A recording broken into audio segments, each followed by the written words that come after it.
Hello, everyone. Good morning, good afternoon, depending on the country you're connecting from. It is a pleasure for me to welcome you to the 5th session of the South-South Theory, Empowering and Growing Women-Led Business, organized jointly by UN Women and COLEAD. Today's session will focus on access to finance for women-led MSMEs.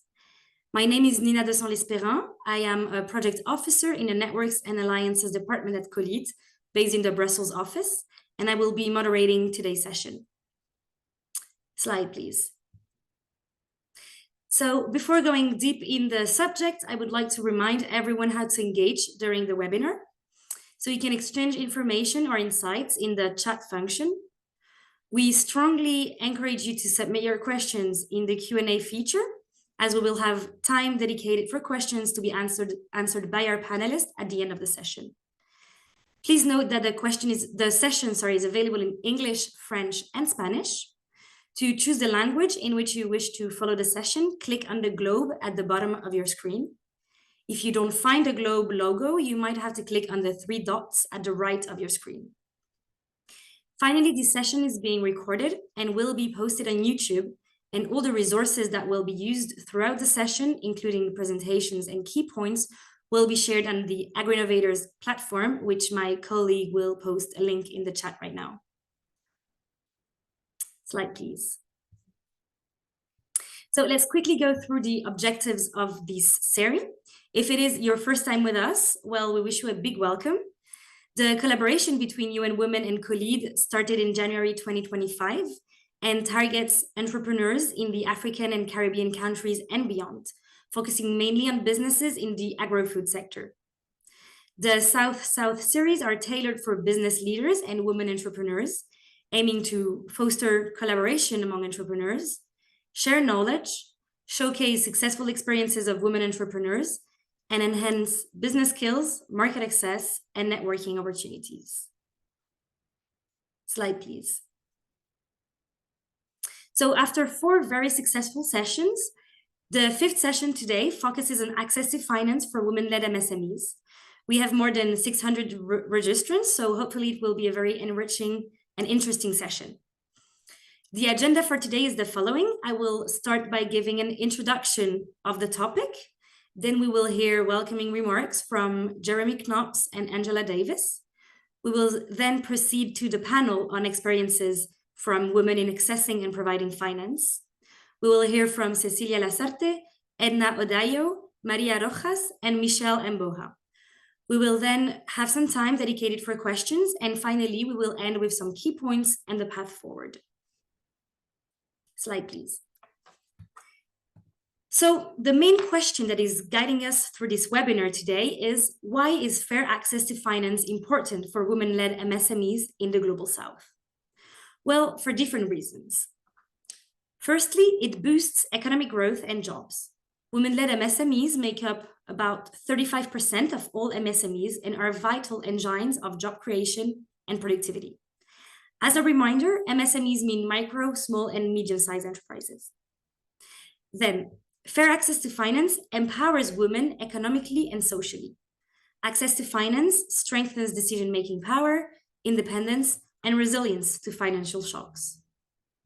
On top of that, it also fosters inclusive markets. Supporting women entrepreneurs fosters broader sectoral participation and more balanced economic structures.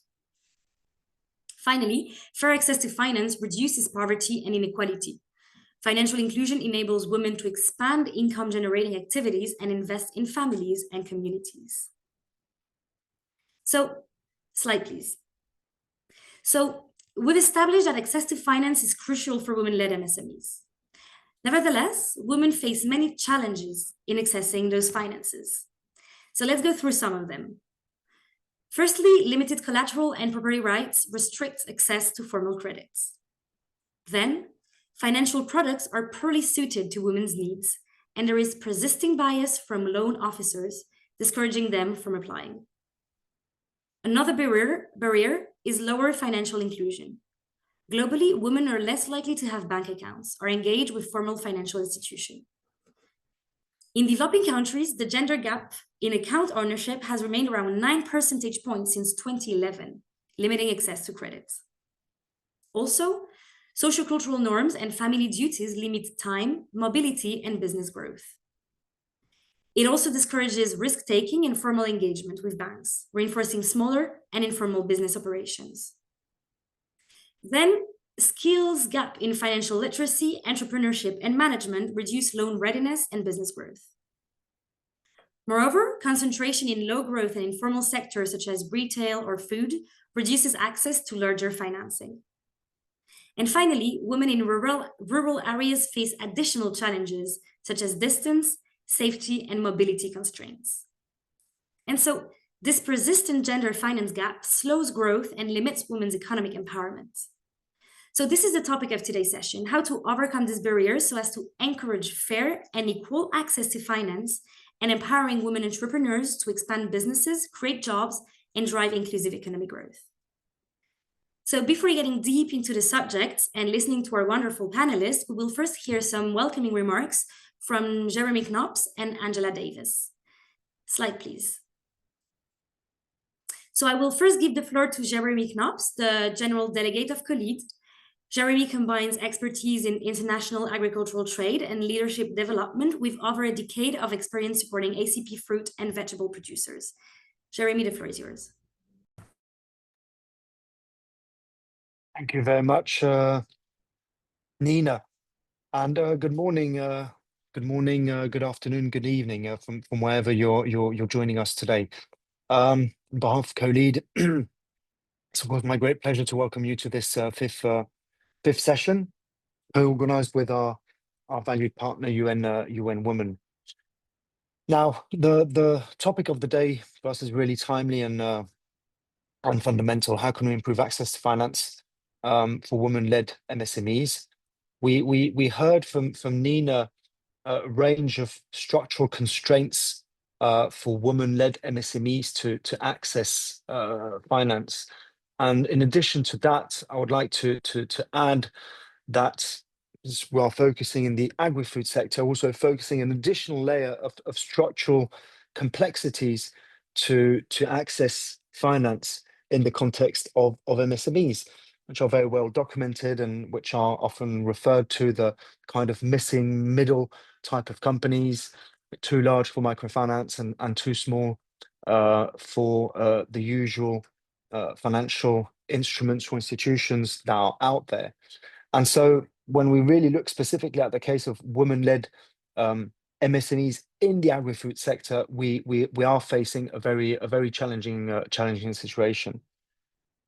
Now, at COLEAD, we of course believe that the access to finance should be one of the major tools for empowerment, and that's really what we're trying to do through a program such as Fit for Market Plus, which is supported by the OACPS, Organization of Africa, Caribbean, Pacific States, and the European Union, where basically we work on bridging the gap between women entrepreneurs and financial institutions in the agri-food sector. And how do we do that? Well, basically it's a threefold kind of capacity building approach.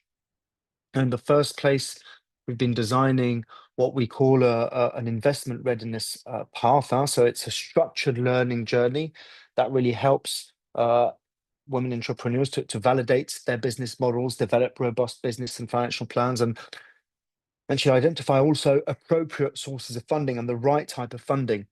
And we do that through a range of webinars, self-study courses, collective trainings, tailor-made trainings, tailor-made technical assistance missions, and all that to strengthen really the strategic and financial decision-making capacity before engaging really with investors. So that's really one of the parts of our work. The other part of the equation is really directly working with investment funds and financial institutions, so partnering with them to really also, similarly to the investment readiness path, but it's looking at it from a different angle. So it's looking at it from a de-risking perspective for funders. And so it's also through capacity building of their portfolio companies, working on improved governance, market access, compliance, to basically reduce real risk, perceived risk, and enhance overall performance. And it can range, of course, right up to sensitizing also on the range of opportunities that are there in the agri-food sector, because in a lot of cases, when looking at financial institutions, we see that the agri-food sector historically has not been the main area of focus, and that just by equipping the people in those institutions and organizations with the right type of knowledge to understand the business, we can already bring down some of the barriers. And the third step really is more on really the matchmaking process in itself. So once we have enterprises that are more kind of investment ready on the one hand, on the other that we have identified potential right institution source of funding with the right type of financial instrument, we help connect. We help make the connection.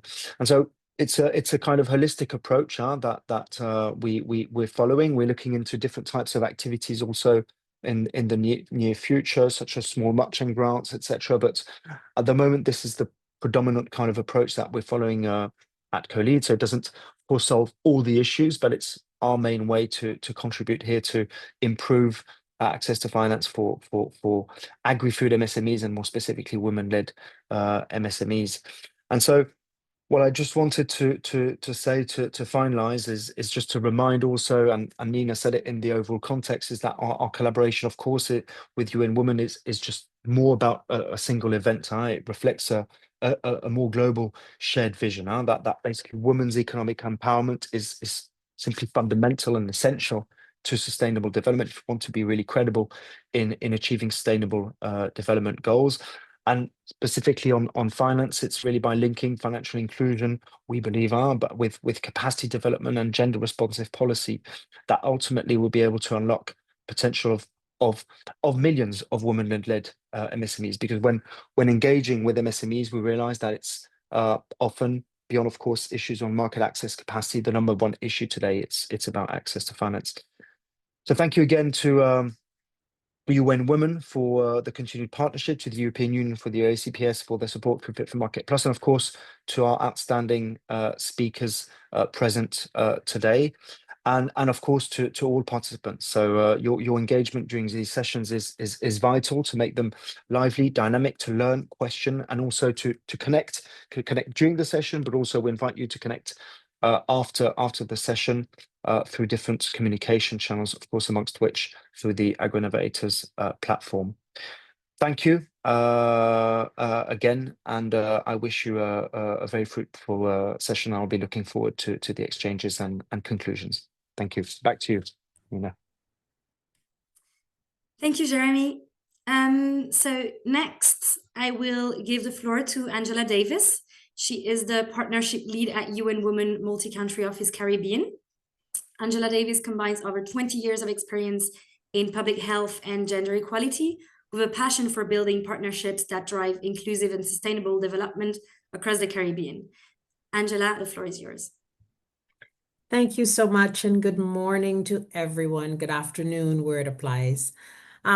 First of all, a heartfelt thank you to our speakers who are participating today, especially the entrepreneurs and partner organizations who are included in today's session. Maria, Barbara, Cecilia, thank you very much for partnering with us in this endeavor.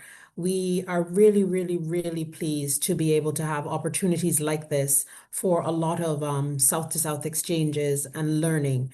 We recognize that a fundamental part of growing our MSME network is expanding beyond borders, recognizing that in the Caribbean, we have similarities with persons from all over the world. And this is an opportunity for us to learn and share and grow in that respect.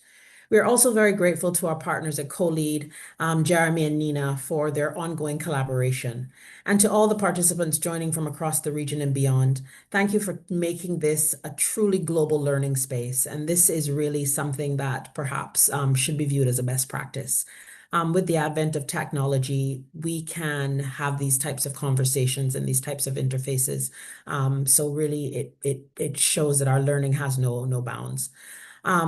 Colleagues who are participating today, the entrepreneurs that we are seeking to engage and work with, thank you very much for your day-to-day commitment as entrepreneurs. There's been mention of entrepreneurs working in the agricultural sector, and we are fundamentally more tapped into just how critical you are to the sustainability of our economies. So thank you, first of all, for daring to dream, from taking your dreams to practice and to starting, sustaining, and growing businesses. That's the reason why we're here. And we hope that this is a platform that continues to encourage and foster that ongoing development. Around the world, access to finance for women-led MSMEs is a structural challenge. It's not a niche issue. In Latin America and the Caribbean, the estimated credit gap is roughly $5 billion for women-owned micro firms and over US $93 billion for women-led MSMEs. Even when women do seek capital, they're more likely to be underserved or unserved. And globally, they still receive a very small share of the venture capital or private equity that's available. The result is familiar. Small ideas, they stall, jobs aren't created, and communities lose out. So how do we change that? Our lens today is Caribbean first. Through new analysis, we highlight a pattern. Women-owned and led MSMEs in the Caribbean tend to rely on short-term financing, about 20% of the volume of short-term credit, but access only roughly 1.3% of medium to long-term loans by volume. Short-term instruments often carry higher borrowing rates and don't match investment horizons, making growth really, really hard. When women do not have access or do not apply for loans, the top reasons often include things like high interest rates, collateral requirements, which are often prohibitive, and loan size, maturity, or not being fit for purpose. In some markets, the story is stark. In Barbados, 76% of women-led firms cite access to finance as a major obstacle, yet only 36% say that cost is the main reason, pointing instead to tenor, collateral, and product fit as binding constraints. There's also capabilities and confidence gaps engineered by systems. Women-led firms are often smaller, more likely to self-exclude from formal credit after negative experience, and more likely to rate access to finance as a major obstacle and a severe constraint, even controlling or impacting their characteristics of the development of their businesses. These dynamics are compounded by informality, limited sex disaggregated data, which is huge in this region in terms of data across the board, but for project design and dated credit practices that don't reflect the realities of women. But the evidence is equally clear on what works. Gender-responsive finance, products that are designed with women in mind, with women at the table, that are flexible in terms of the collateral substitutes that they offer. They have appropriate tenors coupled with advisory and digital tools that can unlock performance and create new opportunities. There's also a compelling business case. Firms and financial systems that include women grow faster and innovate more, and gender-diverse companies report better returns, yet adoption remains uneven. Today is about closing that evidence to implementation gap in the Caribbean. This is why UN Women and its partners, through the Build Back Equal initiative, which is funded by the generous support of Global Affairs Canada, is one example of how we are exploring the use of financial tools developed in Latin America and the Caribbean, and now being considered for adoption to the Caribbean-specific markets. The tools could help development banks, commercial financial institutions, and business support organizations review product designs and processes in ways that better reflect women's realities, from looking beyond traditional collateral to aligning repayment with cash flows and integrating digital payments and light advisory so that credit is more likely to be supported and to grow. In today's session, we'll continue to see how we can work with partners like COLEAD and what a prudent rollout might look like. The countries in the Caribbean, as small island developing states, are very vulnerable to external shocks. These result in significant multiple vulnerabilities. The agricultural sector, which has been highlighted already this morning, is particularly vulnerable to weathering these external shocks, whether they result from natural disasters or the ongoing frequent occurrence of adverse climatic events. They cripple our economies, they potentially erode development gains, and the agricultural sector is one that takes one of the biggest hits. And we know that within this sector, there's a high volume of women working in this sector at all levels, but a high volume of women MSMEs. And we are committed to trying to figure out practical ways of helping these MSMEs build more resilient business models through business continuity planning, for example, and trying to figure out access to reasonable, accessible financial instruments that allow them to not only build more resilient businesses, but allow them to rebound in the event of any of these external shocks. So this also has to be a part of the consideration for the Caribbean. Before we begin, we want to hear from you. As I understand, this is the practice. And there are two questions that we will share and ask you to respond to in the chat. The first, what is the single biggest financial obstacle you face or see? Is it collateral? Is it tenor? Is it interest costs? Is it application complexity, which can be very, very daunting? Is it digital onboarding? Do you feel left behind by the digital evolution? And the second is, which one change would you consider to make the biggest difference in your country? Is it product design, collateral alternatives, repayment schedules, having access to advisory and mentoring support, or digital channels? What would make the difference? So please put your responses in the chat. So in closing, our aim today is simple. Turn evidence into practical next steps. Where do we pilot?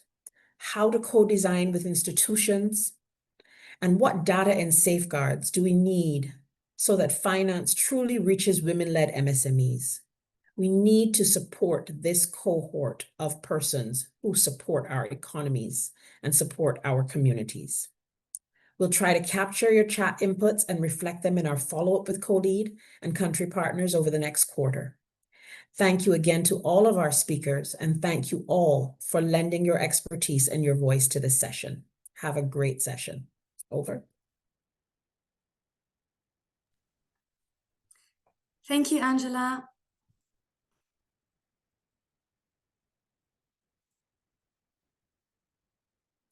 Yeah, thank you, Angela. Slide, please. Okay, so after these two insightful welcoming remarks from Jeremy and Angela, we're gonna go deep into the subject on access to finance for women-led MSMEs and listen to the experience of very interesting and successful women in the sector. Slide, please. So first, we will hear from Cecilia Lazarte. She's the Inclusive Financial Ecosystem Project Lead at UN Women, based in Argentina. And she brings over 20 years of experience advancing gender inclusion and sustainable finance, driving systemic change towards more equitable and inclusive economic systems. Cecilia, the floor is yours.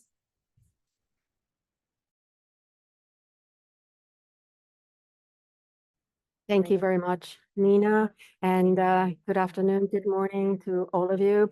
I would like to first comment that I am the technical advisor at UN Women Latin America. I thank you for this invitation to share with you the analysis tool that we have designed.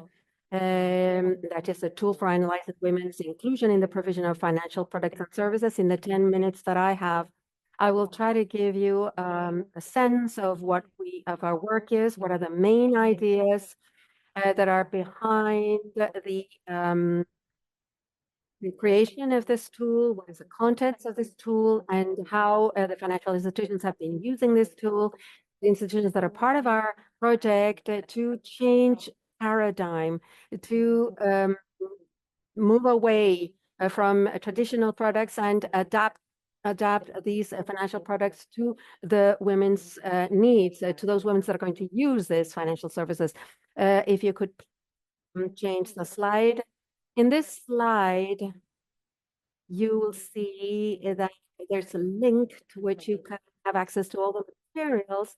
These materials were designed for financial institutions of all types because it is a leverage for the work that we do with these institutions with whom we want to with which we have discussed to change the paradigm.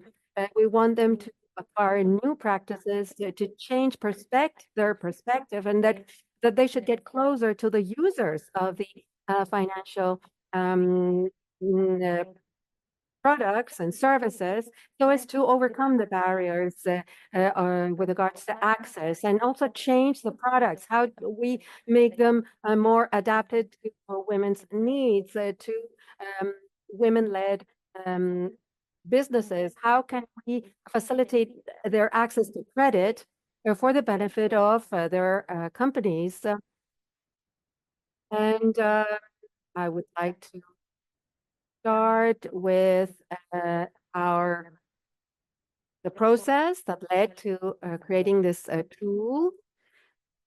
We understand that the challenge they're representing financial inclusion for women and access to suited, appropriate financial goods and services is key. This, as Nina have said, as Angela have said it, when we speak about the barriers that we women have to have access to financial services and products, there are a lot of technical issues that come into play.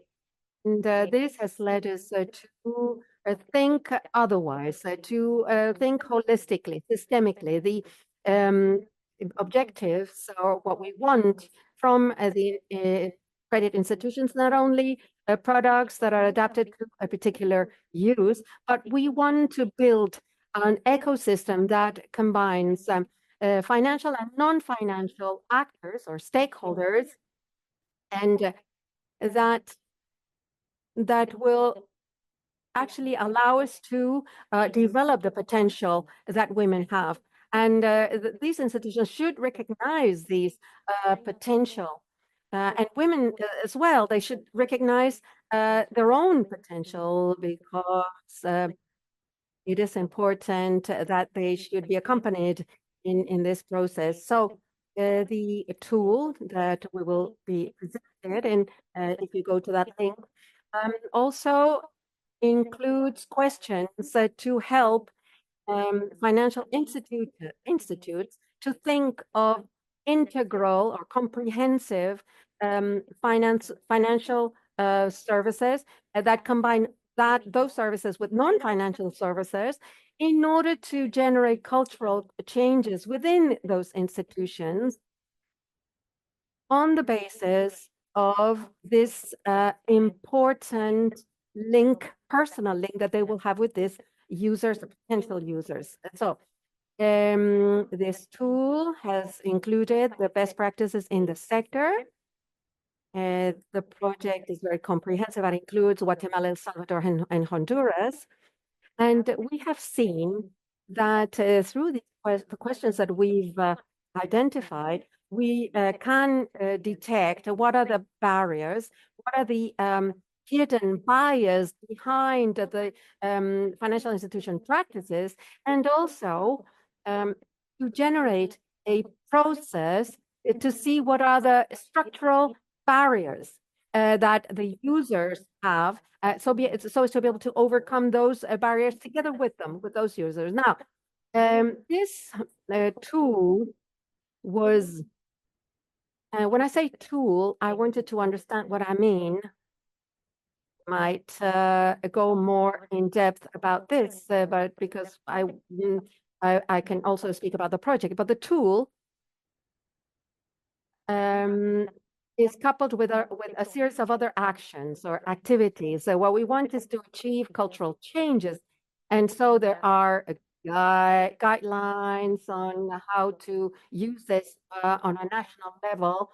And so we work with also training centers, with institutes that provide financial literacy and education, and women entrepreneurs. So this tool is not everything. It is just the first step towards a cultural change. And so actually we worked on the basis of 5 dimensions that are, let's say, that are supported by 3 approaches and 1 purpose. What we want is, the overall objective is to build the financial health of women and their businesses.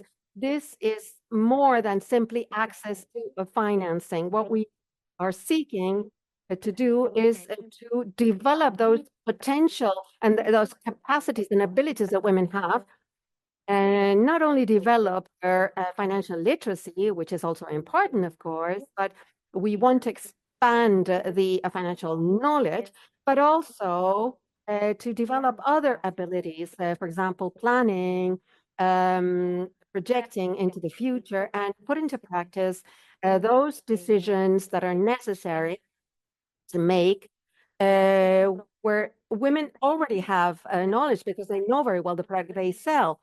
But they need to be accompanied in the decision-taking process to take the best financial decisions. Now, this tool has this as a function to accompany financial institutions so that they think of their financial products and services and the contribution in a different way and what they can do to build the financial health of women entrepreneurs. And as I said, it is made up of 4 dimensions, and I will break them up into different parts. And of course, not all women entrepreneurs are the same. It's important to also look for some differentiation among ourselves. So data is very, very important. Data availability is fundamental. It is important to use this data to generate value for women. So what can the tool do to do this? The second dimension is analyze and segment. So here we speak about the gender intelligence, which is actually to be able to understand what the specific and differentiated barriers exist between men and women to be able to access a particular financial product for its benefit. And another dimensions are, well, how to design the best products, implement those products, and the organization culture that is necessary for this to take place, to be able to design customized products and services for these women entrepreneurs, and that can be implemented without any obstacles and without bias, because very often when we design products, hidden bias, and this generates problems. And this, of course, leads to the third approach, which is people-centered approach. Now, the first dimension is data availability. Although I'm not going to go too deeply into it, we focus on the best practices on how to have the necessary data to understand the women's segment and the women's needs. So we have questions that guide the financial institution in their work to assess how their progress. For example, to have, if they analyze the data segment by segment, if they are collecting disaggregated data by sex or by client level or by type of services that are requested, and what are the products, the user products, and also demographic data, specific demographic data.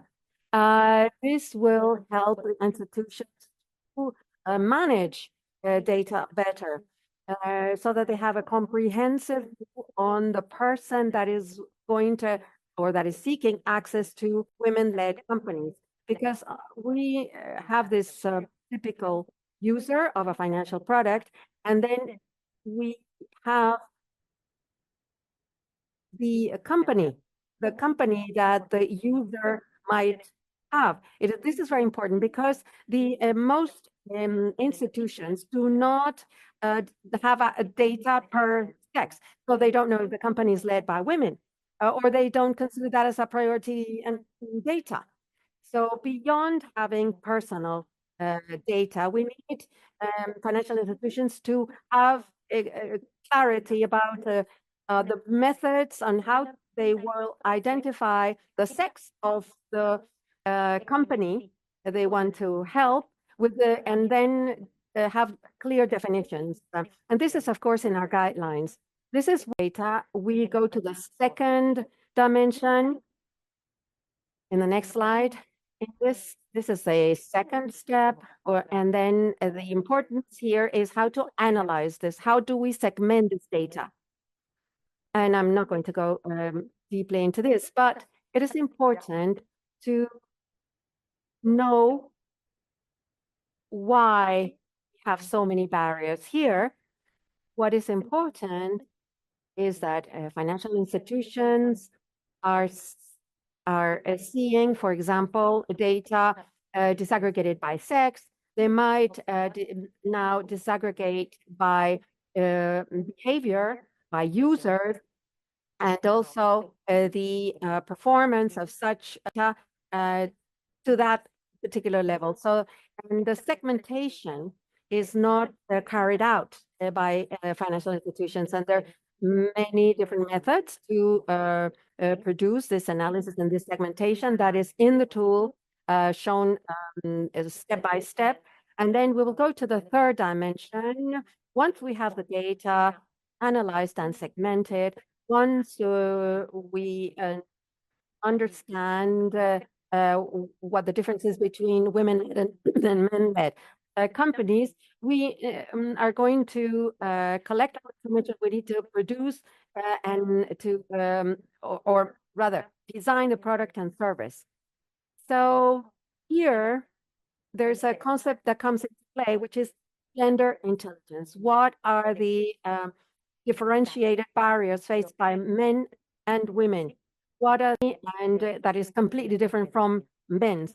So this is important to understand the situation, and it is important not only for the design of products and services, but there, of course, this is also important to customize the products and services. We want, of course, we would like to promote financial and non-financial services, but it's important also to identify other actors within the entrepreneurship environment that can promote the abilities of women to make their businesses grow and to increase the performance of their work, and that it all benefits women.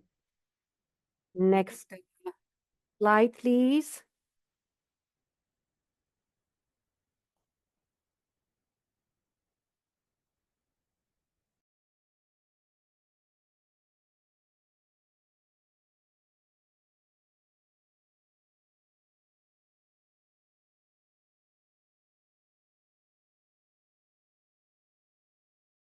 Sorry, I was in the Spanish channel. I'm sorry. I'm so sorry. Yeah. So once we have that new in the fourth dimension, new way of looking at things in the implementation phase, what are the financial capabilities of our customers and how are we organized in order to get closer to the communication that is able to listen to women led businesses. And then in dimension, and the fifth dimension, the of the tool, then we have a little bit, we go more in depth. And the questions on what we work with the financial institutions with the fifth dimension is, what is the organizational culture?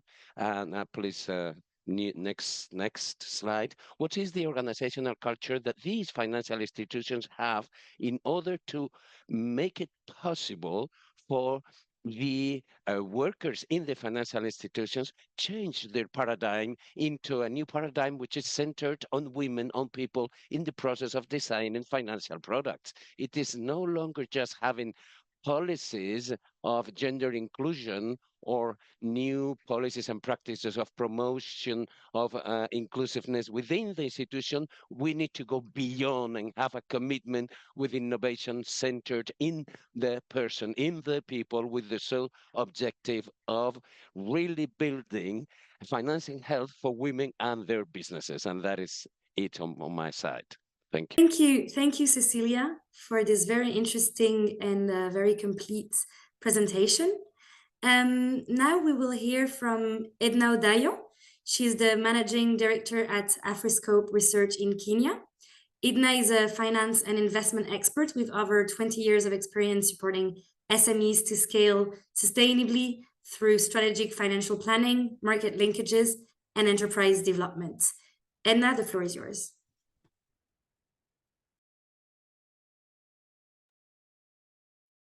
Thank you very much, Nina, for the wonderful introduction. Good afternoon, good evening from wherever you're joining us from. Our organization, Afriscope Research Limited, focuses on working with SMEs and especially women-managed SMEs through the investor readiness journey. As our overall objective is to boost investor confidence and in turn, attract financial capital for the enterprises. We go about this by following what we call a 3S EDS model, where we focus on the strategy of the business. The strategy should be bankable. The strategy should be an inclusive strategy. We also ensure that we design and co-create structures that work for the SMEs, as well as continuously encourage and attract capital. When we talk about structures, we talk about governance structures. We talk about financial management structures. We talk about operational structures, human resource structures. Structures are very, very critical. Whether you're a woman-owned SME, whether you're an SME in the agri-space, whether you're in manufacturing, these are some of the things that help you to boost investor capital. To boost investor confidence. We also work with the agri-SMEs, women-owned SMEs, and basically all businesses to ensure that they can be sustainable long-term and scalable by ensuring that they have market linkages as well as financial linkages. I'm very, very privileged to be from this very special gender. We call ourselves the creator's masterpiece, and also to be an entrepreneur. So I'm talking about my experience, and I understand firsthand the nuances of financing a woman-owned enterprise. Next slide, please. So today, I really would like us to reflect on an idea that is both powerful, practical, and very, very dear to me, which is the fact that unlocking access to finance for women is unlocking Africa's economic potential. Across the continent, women lead over 1/3 of Africa's businesses, from smallholder farms to manufacturing and trade. Yet despite their proven entrepreneurial drive, most of the women operate on the margins of the financial system across the continent.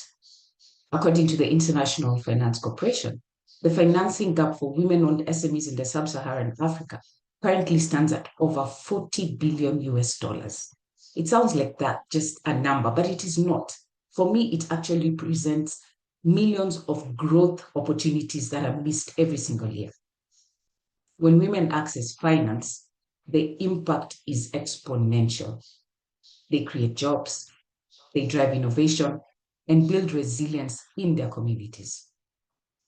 As an example, in our experience, when women in the Kenya's avocado and dairy sectors gained access to affordable loans through the savings and cooperatives, their yields and income rose by more than 30%. This 30% was able to uplift families.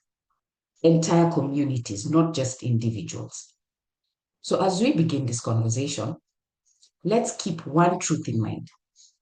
Financing women is not a social project. It's a growth strategy for the African continent that needs to be fully embraced. Next slide. So there are all these benefits for women accessing financing. The benefits are very, very clear. Why does this financing gap persist then?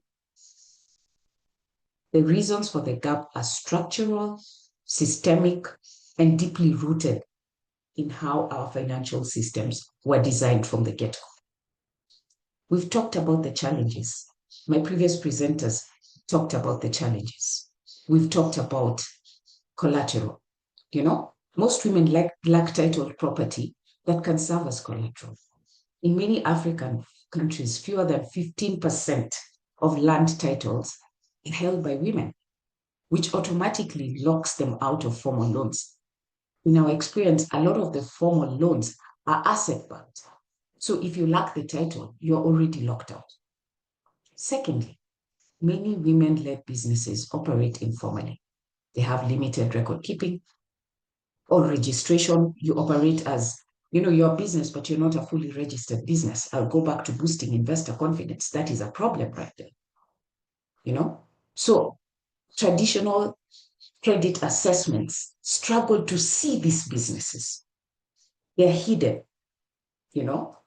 Thirdly, there's still a lot of gender bias in lending.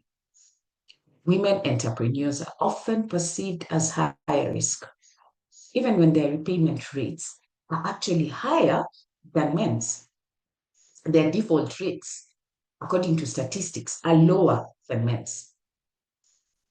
Finally, cultural norms. This discourages women from borrowing. In some African cultures, you really are not supposed to be perceived to be owning a business. You are still expected to be 100% submissive, and it's quite interesting. We're getting there slowly by slowly. So the cultural norms quite discourage women from borrowing, discourage women from scaling, or even engaging with plans.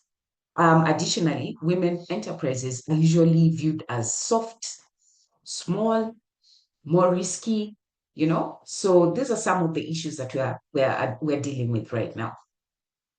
The result is women-led businesses receive less than 10% of commercial financing available to the SMEs in sub-Saharan Africa. The issue, therefore, isn't the capability of the women or lack of capability of the women. It's actually a mismatch between women's business realities and the financial systems that are meant to serve. Next, please. So despite these challenges that we have discussed, there's an exciting shift that is taking place. Across Africa, institutions are rethinking how financing can work for women rather than against them. We have some financing models that are shared on the screen. If we talk about group lending and savings cooperatives, these, I would say, are one of the more advanced and old innovations that women had to think through. They had to think outside the box when they were previously more excluded than they are now. One thing about the group lending, it instilled discipline, it instilled accountability. My mother was one of the beneficiaries of this financing model. Back in the day, women could not own bank accounts as individuals. You had to have a joint account, either with a male partner. It had to be either your father or your husband. So already, if you're you cannot even own a bank account, it means you cannot even access financing. So with group lending, the members co-guarantee each other, and so it works as collateral, and therefore the risk of default is reduced.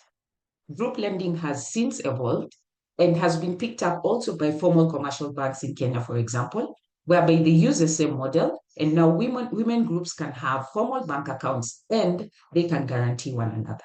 The same thing happens in savings and cooperatives. Another financing model that is changing the game of women accessing finance is actually blended finance.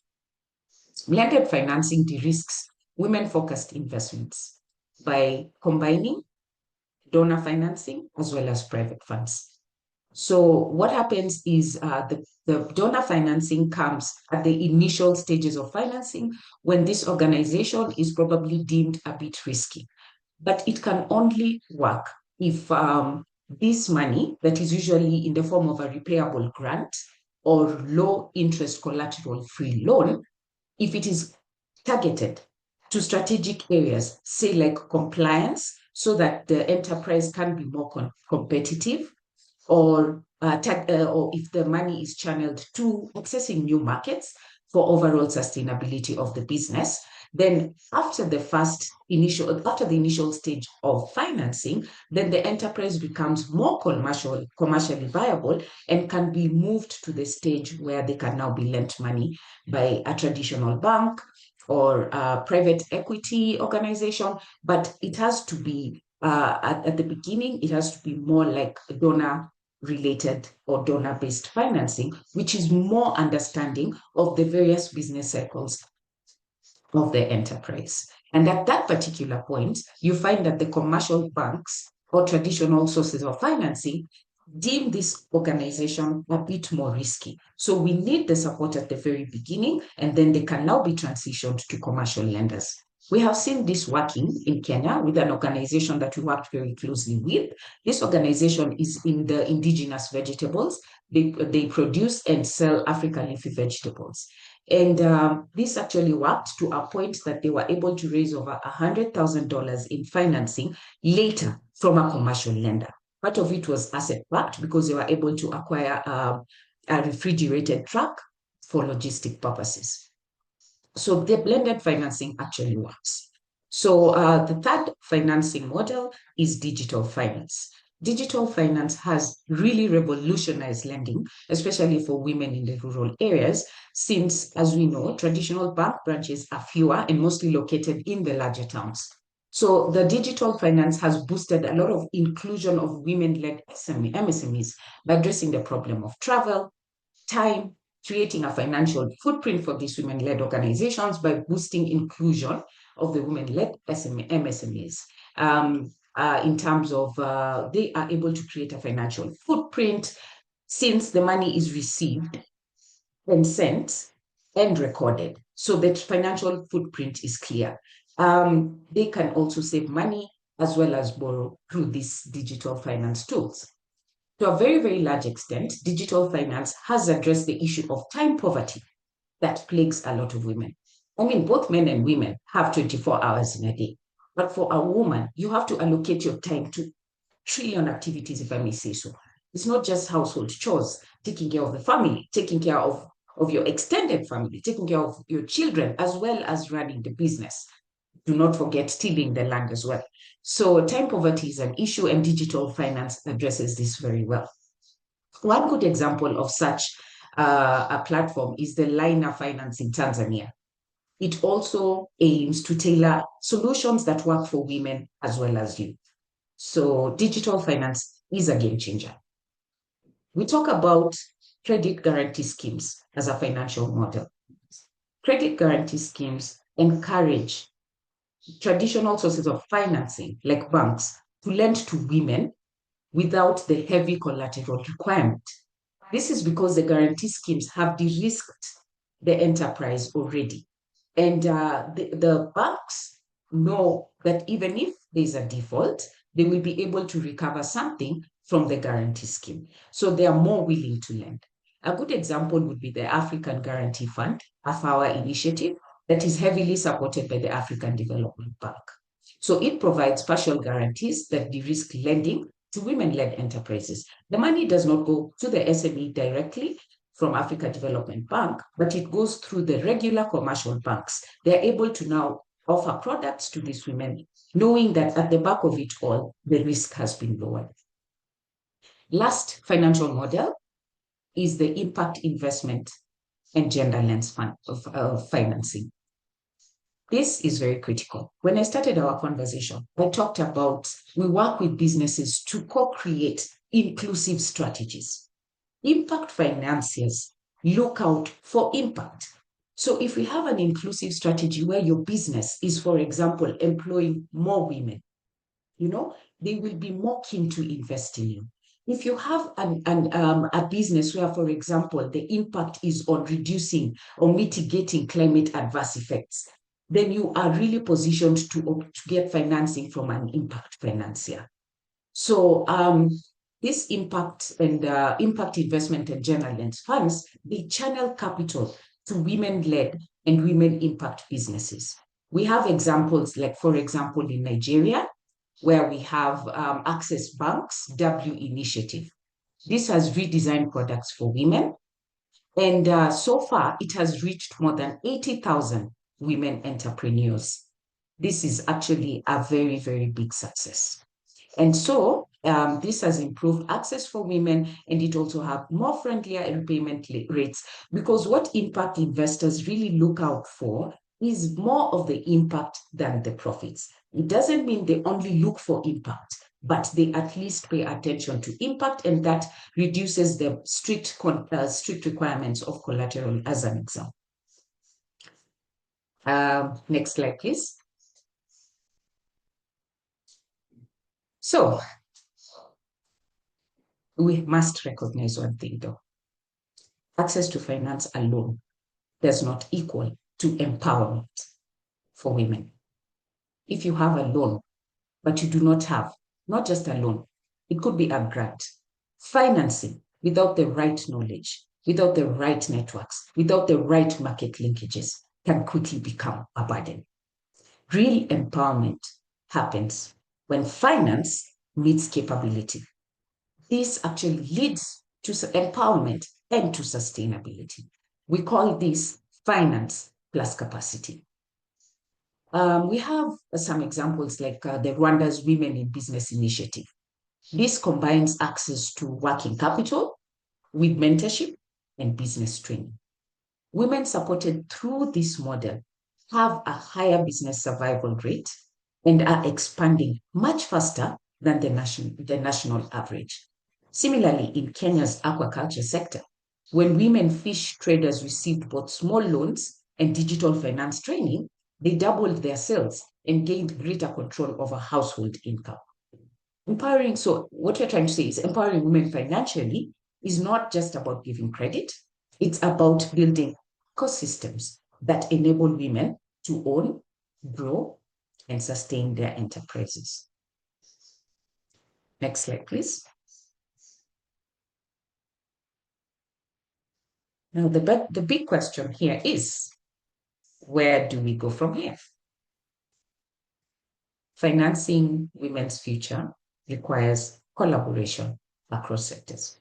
We've talked about the problems that actually exist, the situations we have all found ourselves in, but now we have to talk about the next steps. We require collaboration across all sectors. We have to be very clear about the roles of all the players. For financial institutions, the call is to design inclusive products and rethink what risk looks like.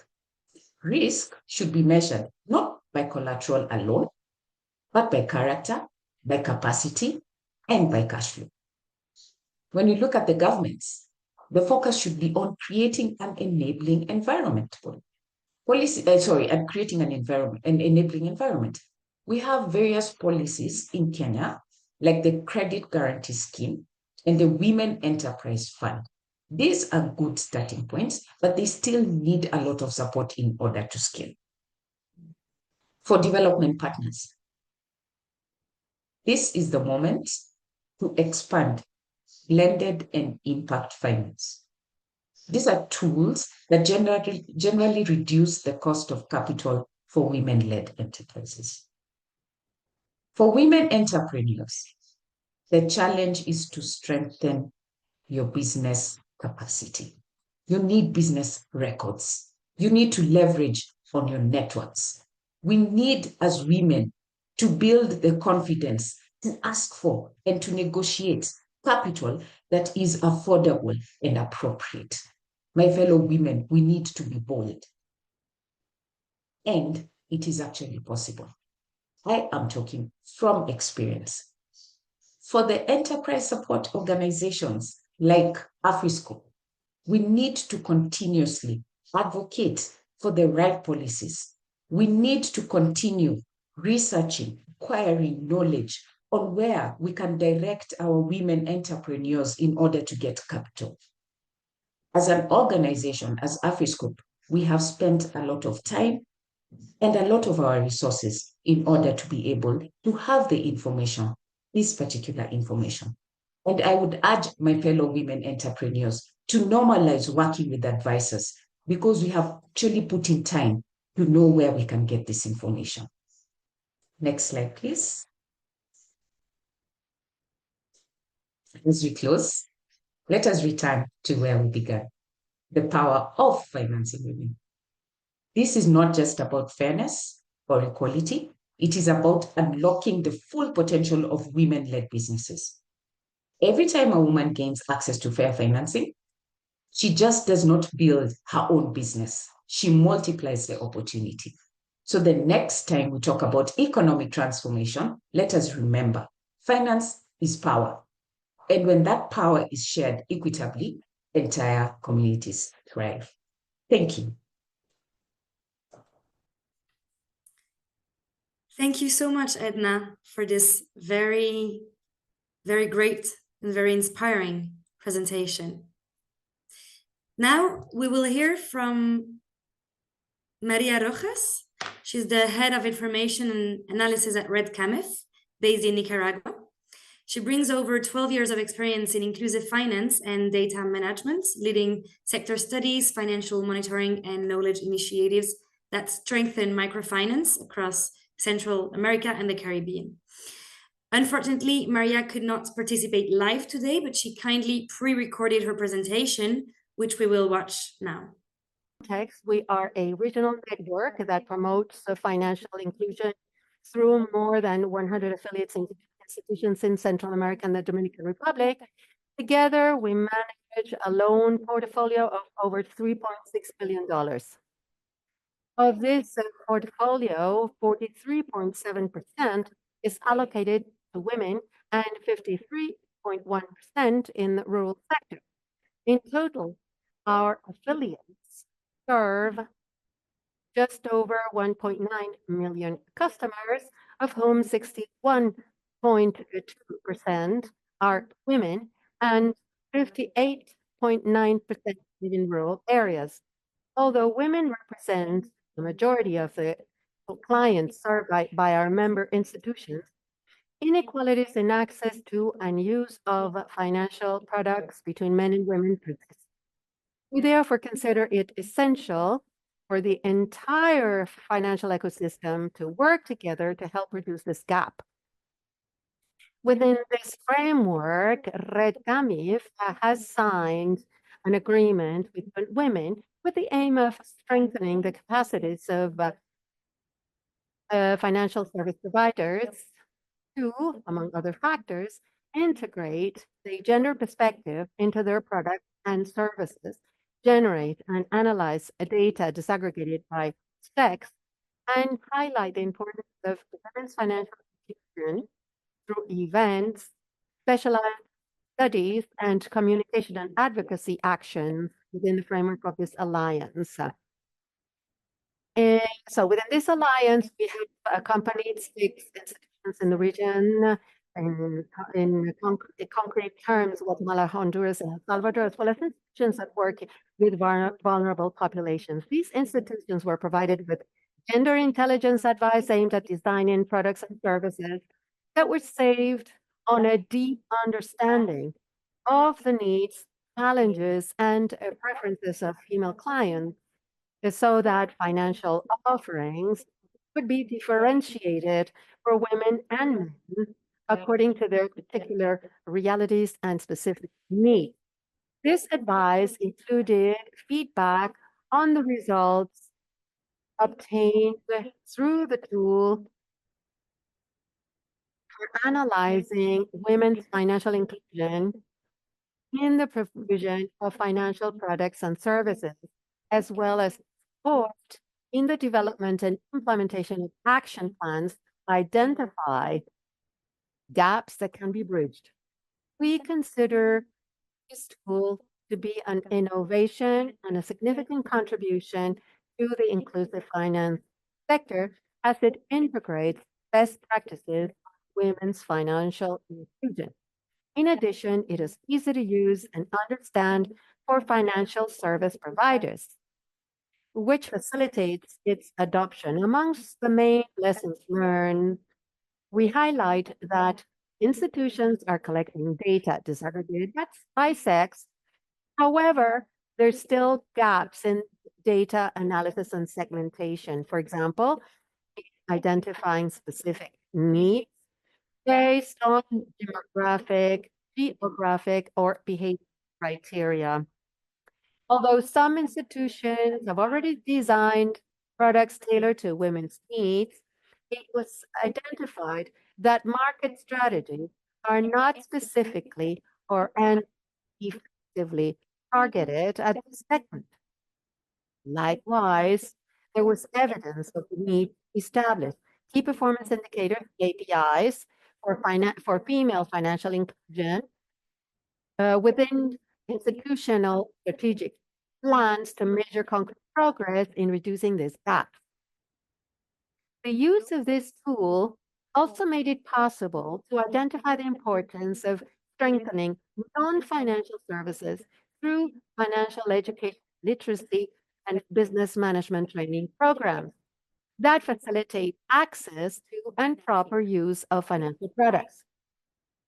Thanks to this process, some institutions have adjusted their products with more favorable conditions and adapted them to the specific needs of women, helping them to overcome barriers to accessing finance.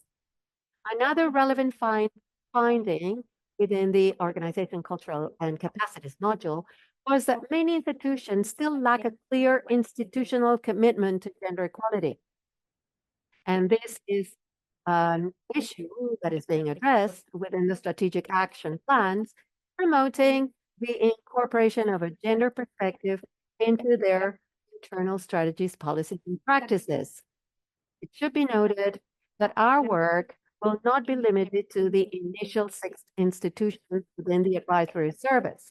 At REDCAMIF, we are planning to extend this support to more organizations in order to contribute to continuing to close gaps and promote an authentic and sustainable financial inclusion for women.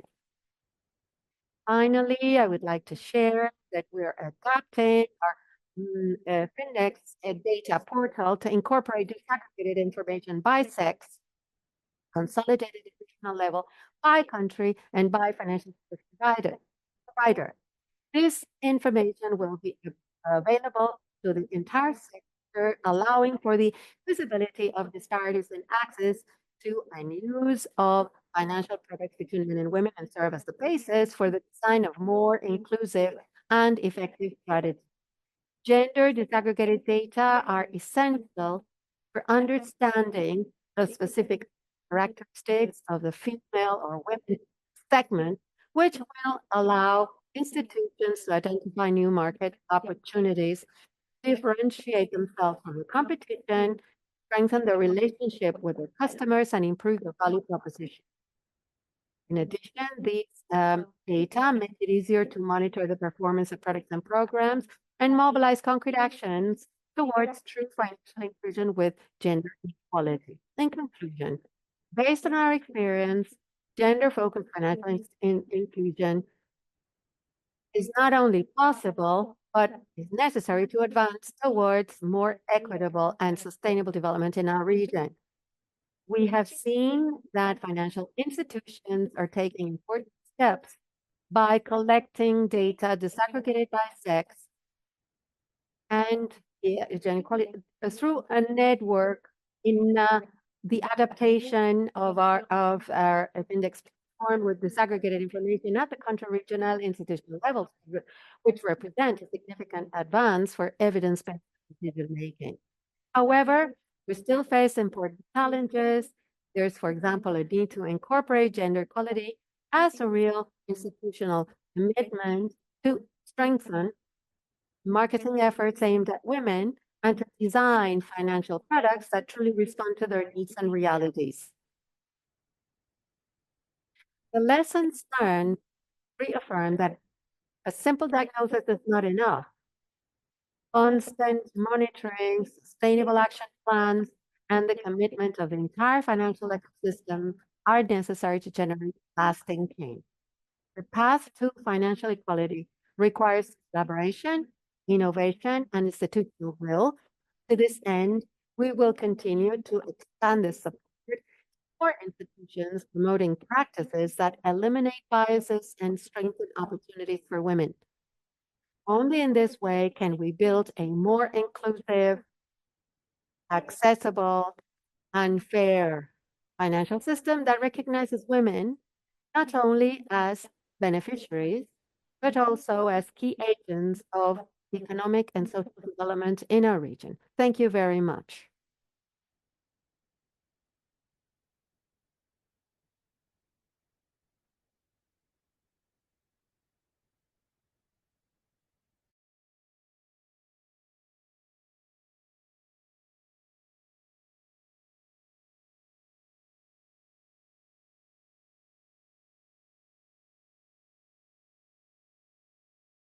Okay, so we send a big thank you to Maria for having taken the time to pre-record her presentation, which I believe was very insightful.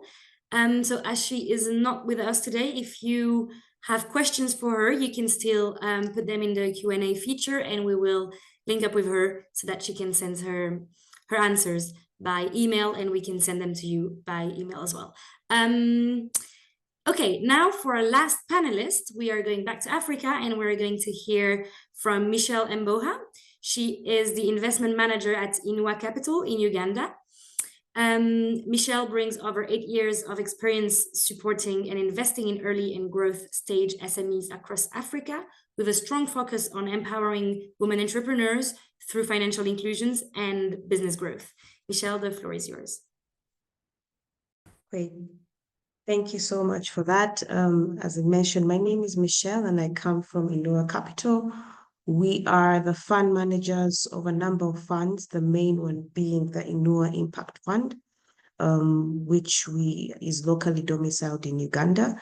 We are a pioneer resident gender lens impact investing fund that invests in really high potential entrepreneurs and SMEs in Uganda. And it's very important to note that we also invest with not just an ESG lens, but also with a gender lens, and continue to try and use our capital intentionally to channel money towards the sectors and the gender women-led enterprises, because the data continues to show that women remain on the tail end of access to finance in Uganda particularly. Next slide, please. So just in terms of how we approach impact investing, we believe that capital alone is not enough for an entrepreneur. And so for us, we go beyond just availing capital.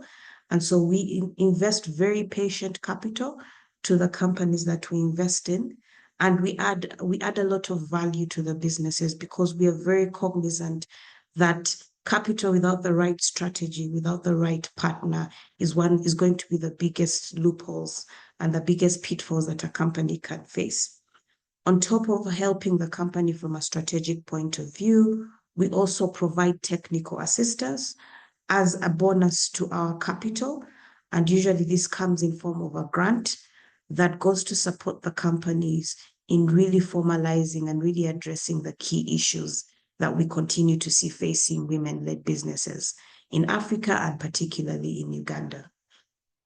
We invest anything between $100,000 to $1 million. And this was very intentional because we felt there was a missing middle of companies that are too small for formal financial institutions, but also too big for very early stage companies and too big for grant financing. And so we thought there's a missing middle of people who not just require our type of capital, but require the type of hands-on support that we can then work with them in the journey towards becoming more formal and unlocking capital from formal financial institutions. Next slide, please.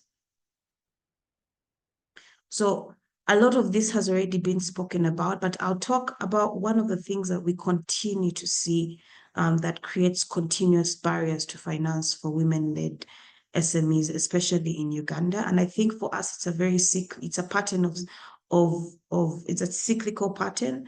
And Uganda particularly is a very patriarchal society.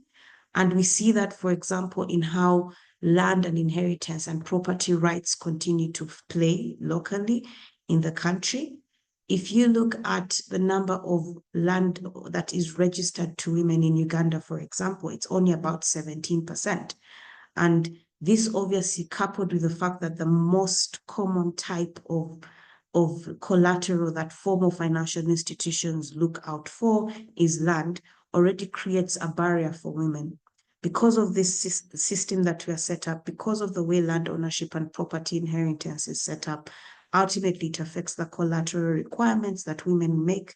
It limits growth of women-led businesses, and it ultimately continues to feed into this vicious cycle where women have lower confidence in themselves, in their ability to deliver in their businesses in comparison to their male counterparts.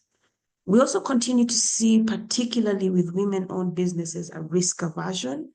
By nature, we see women are more risk averse. They take more measured approaches to finance. And so we definitely continue to see women fear debt. They fear external capital. They fear making big mistakes. And because of that, they're also very hesitant to take on commercial capital, even when it's possible. Or they continue to limit themselves and limit their business in how much that the business can grow, ultimately impacting their access to finance. We also see quite a lot of regulatory barriers in Uganda, particularly, starting with the legal barriers that exist in changing what property inheritance and land rights looks like in Uganda. We continue to see very weak financial infrastructure. A very practical example is our credit reference bureaus in Uganda currently report data mainly from Tier 1 and Tier 2 financial institutions. And yet we continue to see that women do not typically get capital from Tier 1 and Tier 2 financial institutions. At the most recent banking survey, we saw that less than 20% of credit went to women-owned businesses. And so how then are you able to adequately gauge a women-owned business ability to repay if the systems that you're going to gauge, assess credit worthiness do not capture the types of sources of capital that women typically defer to? We also see a very big barrier, particularly in Uganda, around KYC requirements. We see there's a significant difference between the number of women who, for example, own national IDs, who own mobile phones. And so when you couple this with the very stringent KYC requirements that formal financial institutions ask for, it then becomes a very steep barrier for smaller MSMEs that are women-led to access capital and to access finance. Next slide, please. So what are some of the things we are doing? We continue to partner with and we continue to pioneer as one of the only 2 locally domiciled funds in Uganda. So for us, we feel like private equity and particularly impact investing has been particularly useful for us. We continue to place emphasis on future value, and we continue to place emphasis on systems, really on governance. We will go beyond what the typical bank is looking at and ask ourselves, where do we potentially see this company going in 5 or 10 years? And place more value on that and place more value on the person that we are investing in. Our biggest win today continues to be is we invest in people, because you can have an amazing business, but with the wrong person, that business will not grow. And so for us, we value the person running the business much more than we value the numbers and much more than we value where the company is today. We also look at historical transaction data beyond what is typically looked at by financial institutions. And so we are going to look at both the formal and the informal. We see a lot of women-owned businesses operate very informally, and so much of their revenue and their incomes will not come through channels that are easily traced. And so for us, we will always work with the entrepreneur to work backwards and try and understand, who are you selling to? On average, how much are you selling to this person? And build almost your credit story from scratch so that we are able to then go in with a better picture of what this company looks like. We also continue to widen the definition of what is collateral. For example, for us, intellectual property is collateral to us, and we've placed significant value on intellectual property. We continue to place trust on alternatives like bonds and treasury bills and unit trusts. If you have any of those, we then continue widen the definition of collateral. We also are very happy to be the first collateral person to introduce collateral into the company. And so for us, what has been very successful is, particularly with regards to people in the manufacturing space, to purchase the collateral and then use that as the collateral for that investment. That has been very successful for us in being able to extend to the company sometimes 20, 30 times against the value of their existing collateral, knowing that once we purchase the collateral, then that becomes our security, and removing that as a barrier to actually allowing a company to access finance. We also continue to work very well with different players in the ecosystem.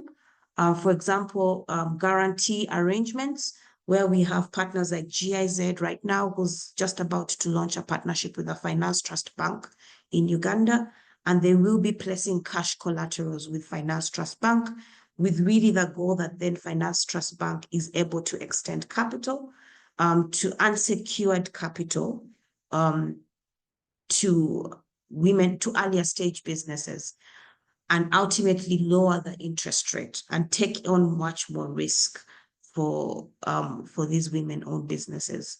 We also continue to work very well with digital lending and look at alternative ways of credit scoring, especially women and women-led businesses. So for us, we will look at your transaction history over a wide array of income sources. So be it your mobile money, be it loans that you've taken from your groups, be it loans that you've taken from different savings and cooperative societies. That for us does just as much information as what the bank would look for if they want to see your loan history. We continue to push for this digital lending because ultimately what they do is they help us create a credit reference bureau for informal borrowers and borrowers who are not falling in the typical tier 1 and tier 2 microfinance institution. And another reason why we always continue to push for digital lending is it allows us to bypass a lot of the collateral requirements that are necessary in the more formalized financial institution. Group lending is also something that we see picking up, and I know this has been spoken on about, so I will not dwell a lot on this. Next slide, please. Great. So I particularly want to talk a little bit about the role of different investment readiness programs, because this for us has been our biggest success tool. We continue to see 3 key challenges that businesses face, especially MSMEs, and that's usually around the finance and the finance systems. It's usually around governance, so formalization efforts. It's usually around strategy and how do they then grow as the capital has gone on. And so for us, what has been very useful for us is pairing and playing very well with different players in the ecosystem that offer some form of technical assistance or investment readiness to the different businesses in our portfolio, in our ecosystem. And so finance is a recurring challenge we continue to see. But the sad reality is there's no formal financer, even within private equity, that will extend credit without some sort of financial records. And so we work very well with service providers who then work together with these early stage businesses to help them get some sort of systems in place. It does not have to be perfect, but it has to at least have some level of accuracy.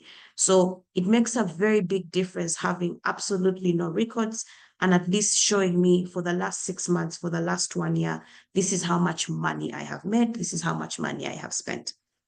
And so for us, such programs are very useful and very important for us because they come in where we ultimately cannot always handhold the businesses. We also place a lot of emphasis on business formalization or governance, as most people look at it, because ultimately we want to make sure that the company has systems in place that de-risk it. It has the right system, the right people, the right structure, and that company can continue to exist even beyond the founder. And so for us, we see entities that support businesses through this are very important, and they help us de-risk the company and ultimately allow us to take even greater risk in the company. I'm very willing to take a much higher level of risk in a company that has a functioning board, that has accounting systems, that has HR systems, that has policies in place, because I know as much as it's a very early stage company, it will continue to work and it has the right ingredients in place. We also place a lot of emphasis on people who guide companies through strategic support.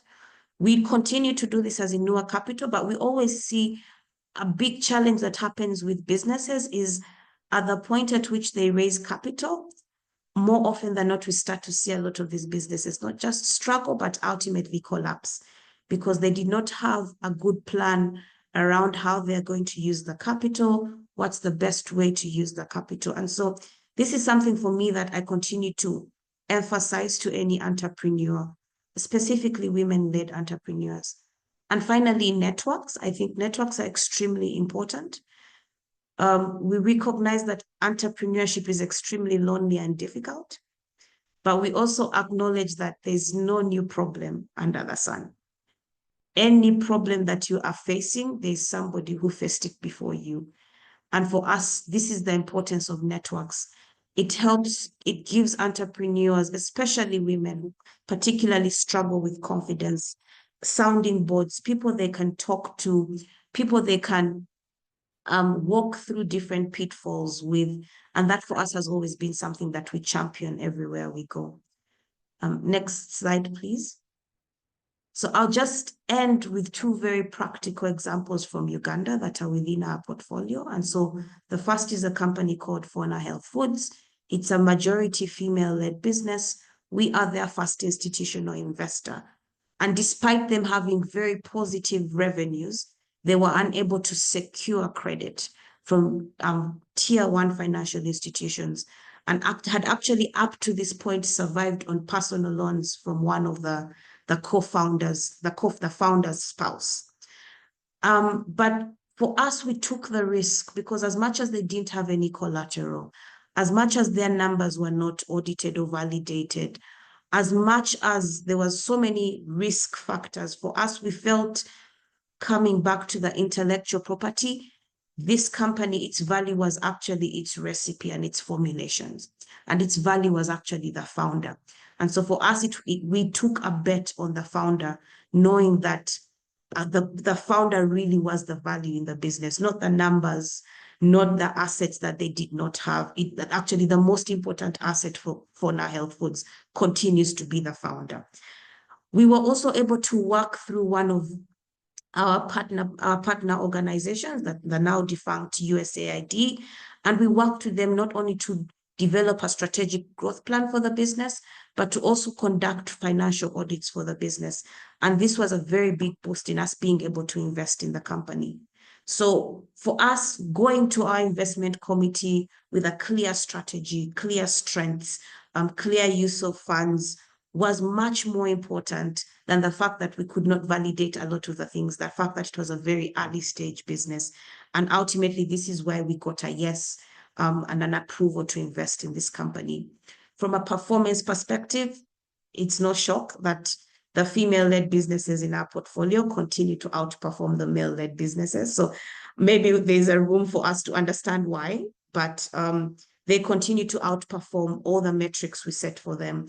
They continue to outperform their peers. And this is a company that we are very invested in and very happy in. Next slide, please. Yes, this is another female-led business that we have invested in. And for us, this is actually a very interesting way that we have invested in. We acknowledge that it's a very early stage company. And because of that, we have started with a very concessional facility for this company. And we will use the concessional facility to ultimately grow this company into our more commercial facility. This continues to show the use of really being innovative with how we invest, because ultimately we could have said this is too early stage for us to invest. But given that it was a female-led business, it was a high-impact business, it was a youth-led business, it was working with smallholder farmers, we felt it was imperative for us to support this company. And we have then gone out and extended to them deeply concessional capital with very clear targets and very clear goals that they must achieve over the next 1 year for them to ultimately unlock even larger capital from us as a fund. So I think this is also another company that we were able to find through one of our networks within the ecosystem. And it continues to show that for an entrepreneur, especially a women-led entrepreneur, please network, because as Inua Capital, we are actively finding most of our deals from the networks around us. So thank you very much. I will pause here. Many thanks. Many thanks, Michelle, for this very complete presentation. Very interesting. So I want to say thank you to our wonderful panelists for the very interesting insights. I must say that today's diversity in the presentations was quite impressive, and I'm certain we all learned a lot. Now, a lot of our participants have some questions for our speakers. So we are going to follow up with the Q&A session. So first, we're going to go back chronologically. So we're going to go back to Cecilia. And we have 2 questions for you. The first one is from one of the participants. How can rural women in the DRC benefit from this valuable knowledge, knowing that in many remote areas, there are no banks or technical and financial partners to support them? So this is the first question. And the second one is pretty broad. It is also from one of the participants. What are the main obstacles that exist between women and men? Very broad, but I would maybe like to make it a bit more specific and thinking more about the fact that many women feel that financial systems are not designed for them.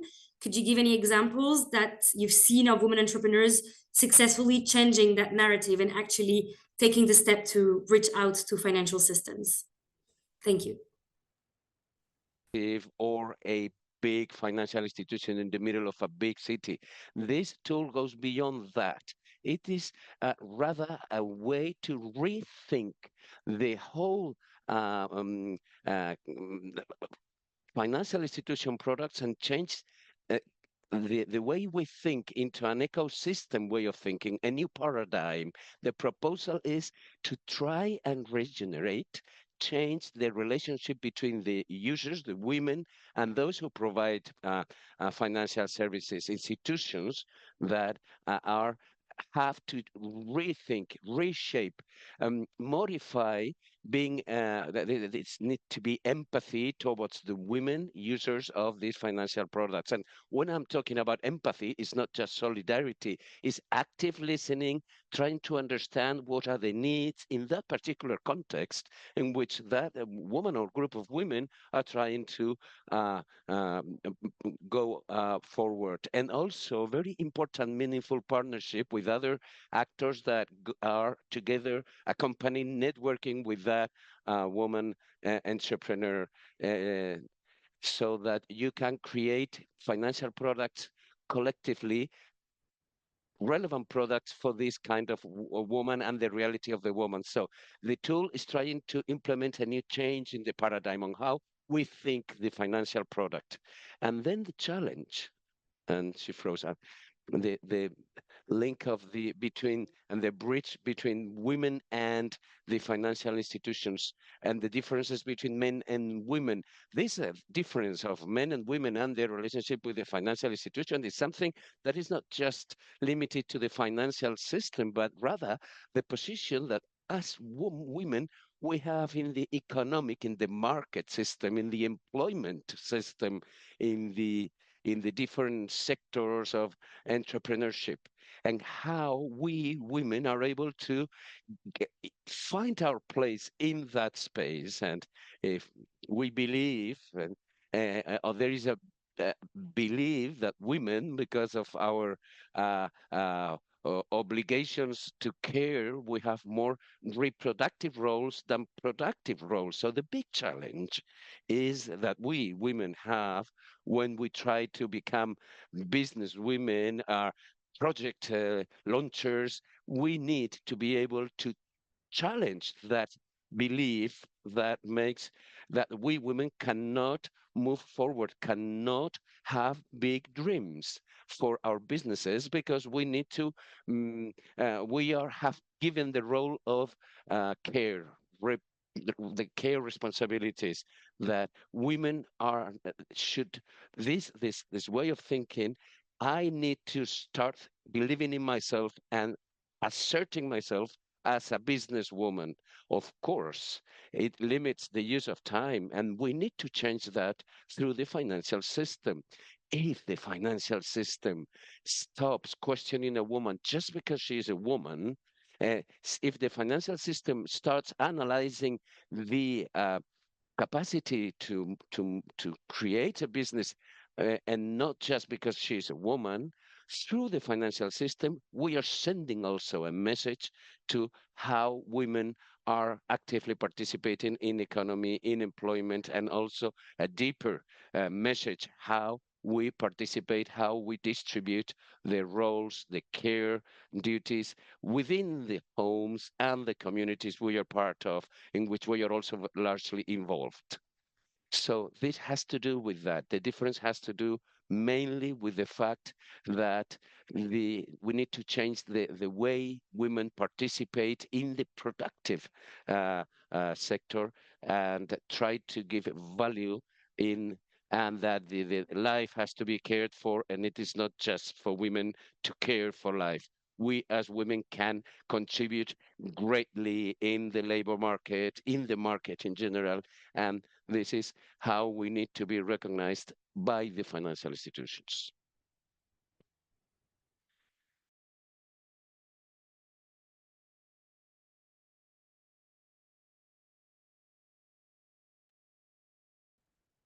Okay, thank you, Cecilia, for the answers.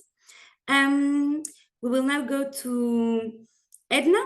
We have 2 questions for you from the participants.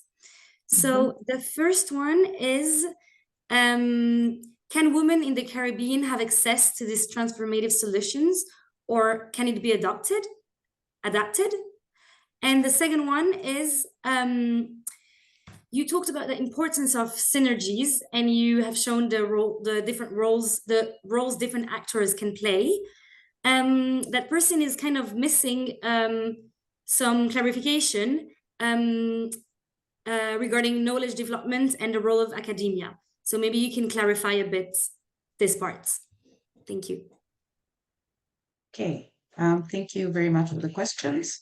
So on whether these financing models can be replicated, yes, they can be replicated in different parts of the globe. They just need to be contextualized to fit the local ecosystem, because the same financiers who are financing Africa are the same ones who will finance different global jurisdictions. You can get a credit-backed facility, say, from the EU. We had quite a lot from USAID. So I believe this can actually be replicated. Another thing, when you look at impact financing, impact is not just on women. It could be impact on climate-related products. And so this tends to support the various businesses. It just depends on how you bring out your enterprise. It's not just overally packaging it, but it's actually through the investor readiness journey. You can co-create a strategy that will bring out the impact that your business has, and you can be able to access this financing. I did say in my presentation, we understand a lot of what is going on as enterprise support organizations. And with that, we can be able to bring out that aspect of your business that, say, an impact financier is looking for and position you for financing. So yes, it can be replicated in any aspect of the globe. Just two more things on impact. What is right now happening? There's a lot of impact on women and youth employment. A lot of money is being put to back that up. There's also a lot of money on climate mitigation strategies. And all this, you just need to tailor them to your business and you can be able to get the financing. We do a lot of that. So I'm honestly speaking through experience. Now, on the issue of collaboration, academia is a source of this information. I did not mention them, and thank you for bringing this up, because through a lot of this research, we can be able to understand and we can be able to make data-driven decisions. So academia is very, very critical to this. We have various platforms, even just COLEAD. COLEAD, you have a lot of information on various, for example, products in agri and how to go about selling them. You have, say, information on various requirements of the EU, because at the end of the day, you as an enterprise are not just going to get financing if you don't show that you understand the product, if you don't show you have a clear strategy. You also have to present this to the financiers in order to boost investor confidence. So true, we cannot separate academia from this because they have the information, they collect the information, and they can be able to assess why this worked, why this did not work. This can be used for government to inform government policies, for example. This can be used to inform the development partners on which step to go next. So thank you so much for bringing that up. I hope I have answered the questions. Thank you. Right. Thank you, Edna. Yeah, I believe you answered very well the questions. Okay, now we have some questions for Michelle. So I have a few. I'm going to start with one. From a participant saying that in their experience, women and communities are risk averse because of their past experiences and limited financial literacy. So how do you ensure these financial instruments integrate financial literacy, especially among rural women entrepreneurs?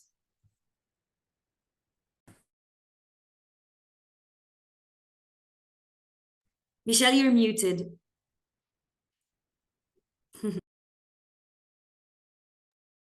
Apologies about that.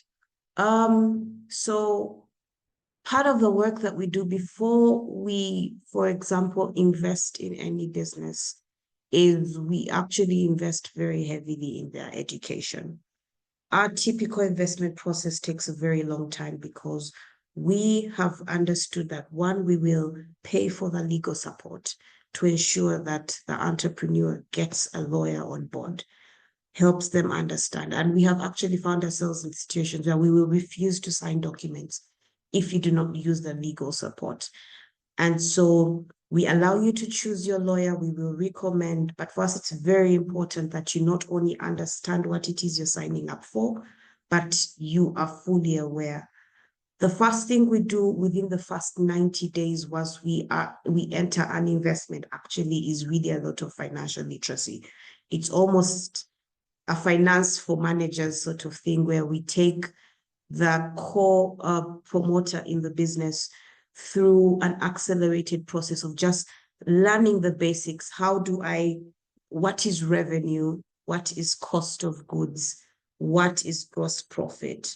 What is net profit?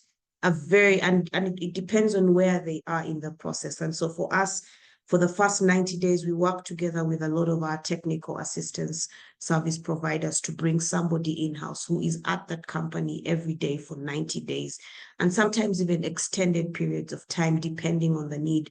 It sometimes stretches to 6 years, it sometimes will stretch to 1 year, where for that 1 year, the person is really working with the entrepreneur, to walk them through their finances, to walk them through the basics, so that you are not, as the business owner, you also know your business, and it's not just somebody telling you numbers that you do not understand.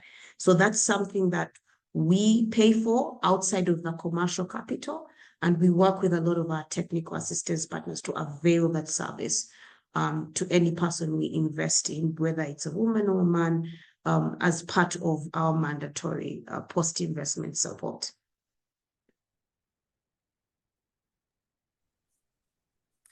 Okay, thank you. Thank you very much. I have two other questions for you. So you mentioned that only 17% of registered land in Uganda is owned by women. How does this affect women's access to finance? And do you see similar challenges in other countries? And another question is, from a participant in Togo, how can we access this kind of funding? I guess Inua Capital. Awesome. So yes, I think the data shows, I think less than 20% of the loan book for tier 1, tier 2, all the way to tier 4 financial institutions in Uganda went to women-owned businesses, despite the fact that women make up about 30% of businesses in Uganda. So already we can see the discrepancy. When it comes to private equity, it's even worse, where less than 5% of capital from the private equity space in Africa was channeled to women-owned businesses.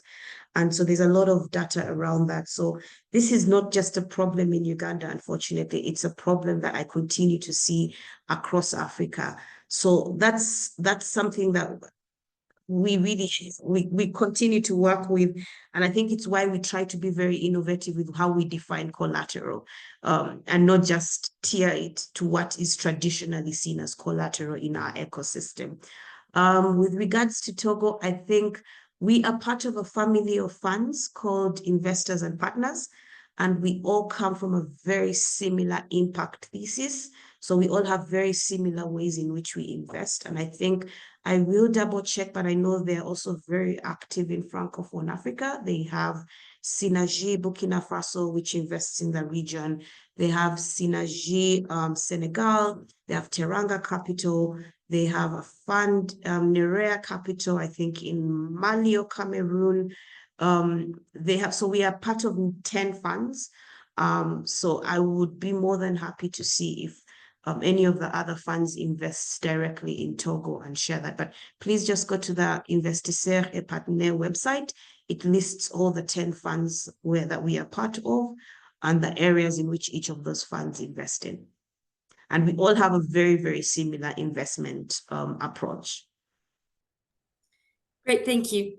I have one last question for anyone who wants to answer. Quickly. So many women entrepreneurs hesitate to approach investors because they fear rejection or feel underprepared. So I would like to ask, because it's probably interesting for our women participants right now, from your experience, what mindset and preparation makes the biggest difference in those conversations? I don't know who wants to answer. I think for me, it's really to continue to say, please do not hesitate. We try to be as proactive as possible to really go out there. One of the reasons why we chose to be domiciled in Uganda, and for context, there's only 2 funds that are domiciled in Uganda at the moment. But it was very intentional to be as close to the people we want to invest in as possible. So we will continue to explore how else we work, for example, in Uganda with the Uganda Women Entrepreneurs Association.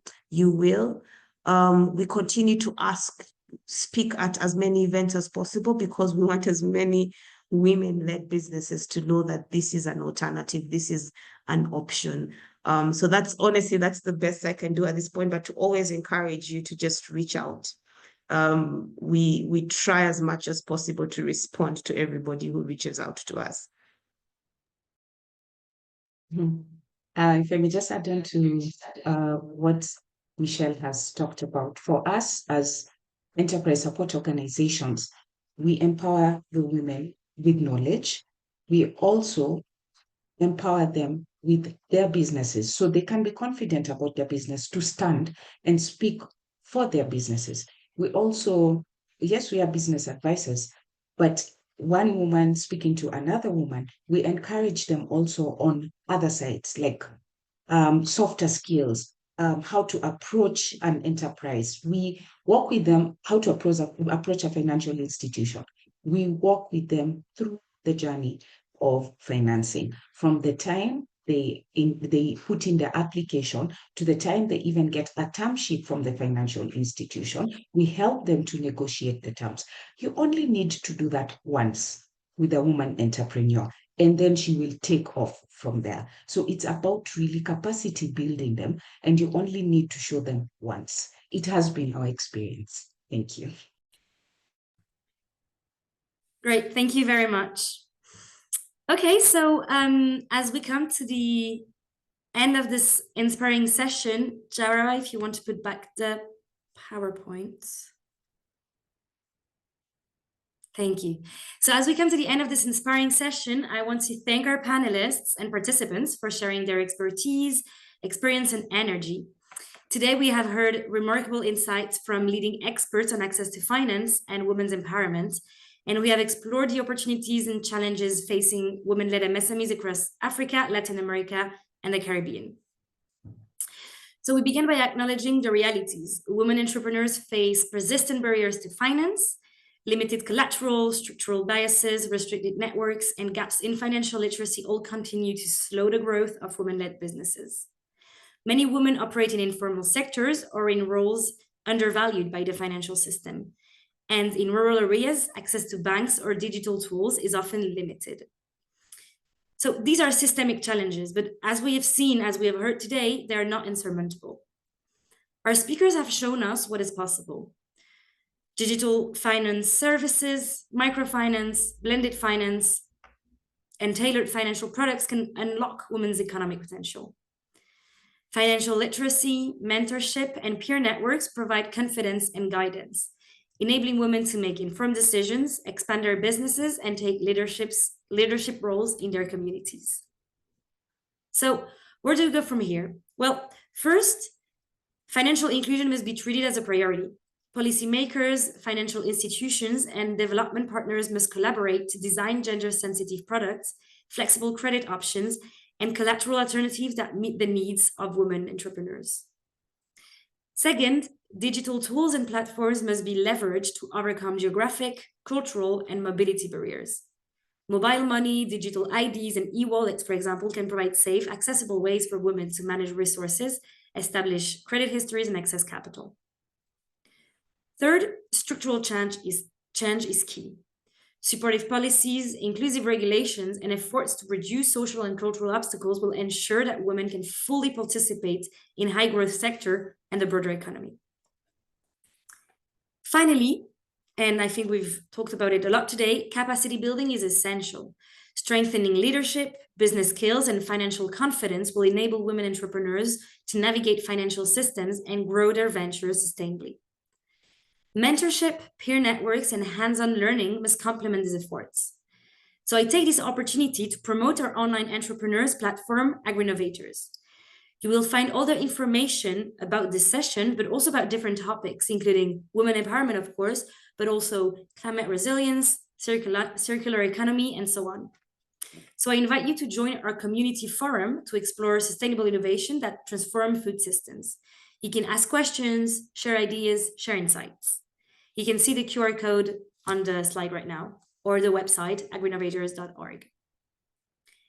So this South-South series is not just a session, but it's a community.